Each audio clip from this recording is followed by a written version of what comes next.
Dito po sa video na ito is ituturo ko sa inyo yung way kung saan pwede tayong magkaroon ng pera sa ating PayPal. Na kung saan pwede rin po natin gamiting pambili sa online ang ating kinita sa PayPal o pwede rin po natin na i-withdraw sa ating bank account.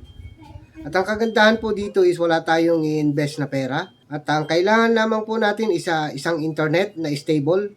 And then kahit wala po tayong video o kahit tayo isang estudyante lamang o kahit na hindi tayo nakatapos ng higher degree, okay lang po, hindi po requirement yon. At kikita po tayo dito ng pera. Bago po tayo guys magpatuloy dito sa aking tutorial ngayon kung paano magkaroon ng pera ang ating PayPal ng libre. Kung bago lamang po kayo dito sa aking channel, don't forget to subscribe po, palike na rin po and comment. And pa-click na rin po ng notification bell para palagi kayong updated sa mga video na aking upload dito sa aking channel.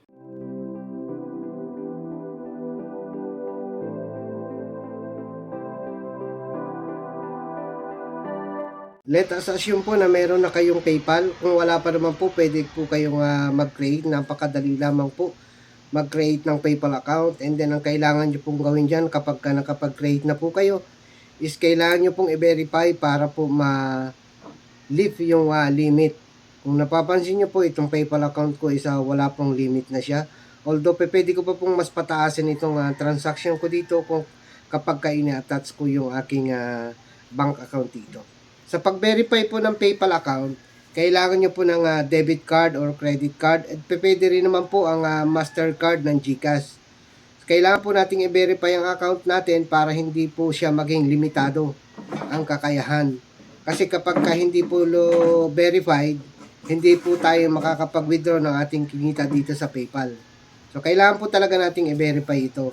At sa pag-verify po niyan is magkakaltas po yan ng little amount ng pera sa ating credit card o sa ating debit card o sa ating GCash Mastercard.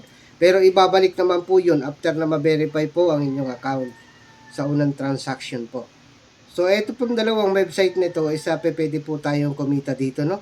Ito pong isa, ito pong shrinkme.io. Kung mapapansin nyo po, no, ito po yung mga proof of payment. So, marami na pong kumita ng pera dito. At ang kagandahan nga po dito is maliit lang yung minimum payout. So kung wala po kayo, mag-sign up lang po kayo dito sa shrinkme.io. Napakadali lamang po mag-sign up dito. Self-explanatory na po yan. Kayang-kaya nyo po yan.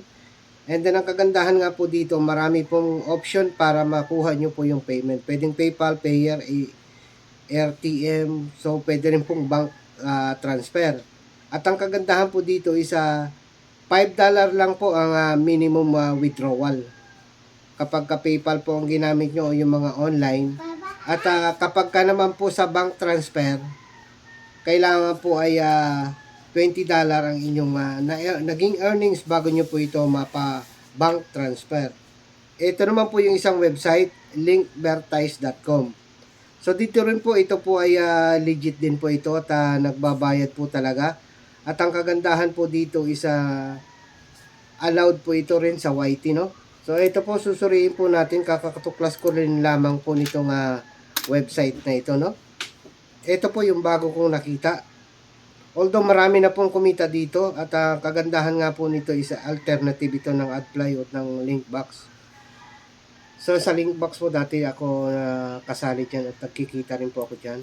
So ito po ang YouTube policy po compliant is mapapansin po natin na sabi po dito sa website nila is allowed na naman po sila, no? Comply sila dun sa policy ng YouTube. So sa ganito po wala tayong magiging problema dito. So dito po sa shrinkme.io, bali ang gagawin nyo lang po is kukuha kayo ng link na pwede nyo pong i-share. And then ipipaste nyo lang po yan and then ipipindutin nyo lang itong arrow and then magki-create po ito ng maikling link. So ito na po yung na-create na link na kung saan ito pong short na link na ito is pwede na po nating pagkakitaan ito ng pera. Dito naman po sa Linkvertise, the same din po ang concept. Magka-copy paste po kayo ng link and then pipindutin nyo lamang po itong arrow na to. And then dito po magki-create po kayo ng short title tsaka ng title, ng link title, description, and frequently asked question. Dito po dapat is naka-enable itong add this content to the Linkvertise search network to get more clicks. Kasi sa pamamagitan po nito, kung dito sa network ng Linkvertise, kahit hindi nyo na po ito i-share. Pero mas maganda po kung ito po ay inyong may share sa inyong mga kaibigan o sa mga social media o sa inyong blog website kung meron po kayo. So, ito po, papalakihin ko po itong sa link title. So, maglalagay po kayo ng ganyan na description, no? Para po mas maka-attract po ng magki-click ng inyong link na short. And then magki-create din po kayo ng mga question. Pwede po kayong mag-create ng manual na question dito and then isi-set nyo lang po yan dyan. And then pipindutin nyo po uli yung next neto. And then pag napindot nyo po yun, may lumabas po ano.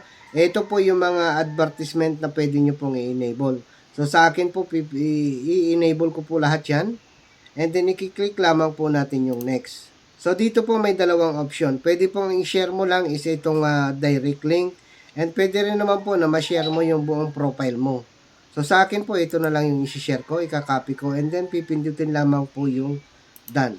At dahil nga po bago lamang po rin ako dito sa aking sa Linkvertise na ito po at kaka-create ko lang, ito na po, nakagain na po kaagad ako ng ilang click pa lang at hindi ko po ito na i-share. So, it seems na maganda po ang Linkvertise na to, although hindi pa po ako nakakapag-receive dito ng payment. Kasi nga po, kakapag-create ko lang din ngayong araw na to nitong Linkvertise na ito. And then, hindi ko pa nga po na-share, meron na po siyang impression kaagad. So, it's a good chance po, magandang pangitain ito na posible talagang kikita din tayo dito sa Linkvertise. And nag-research din po ako dito, napakarami naman pong nagsasabi na talagang legit daw po itong Linkvertise at itong ShrinkMe kasi nga po sila ay mga nakatanggap po ng payment. Disclaimer lang po, hindi po ako isang financial advisor. So ano man po yung mga nakikita nyo dito sa aking video, nalaman dito sa aking video, hindi po nangangahulugan na ito ay isang financial advice ko po sa inyo.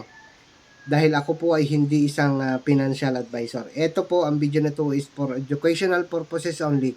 Pero may chance po kayong kumita dito. Depende po sa effort and knowledge and skills na inyong ibibigay dito sa platform na ito para kayo kumita ng legit money. So guys, kung gusto niyo po ng mga ganitong video content, don't forget to subscribe po and pa-click na rin ang notification bell para lagi kayong updated dito sa aking mga video na ina-upload sa aking channel.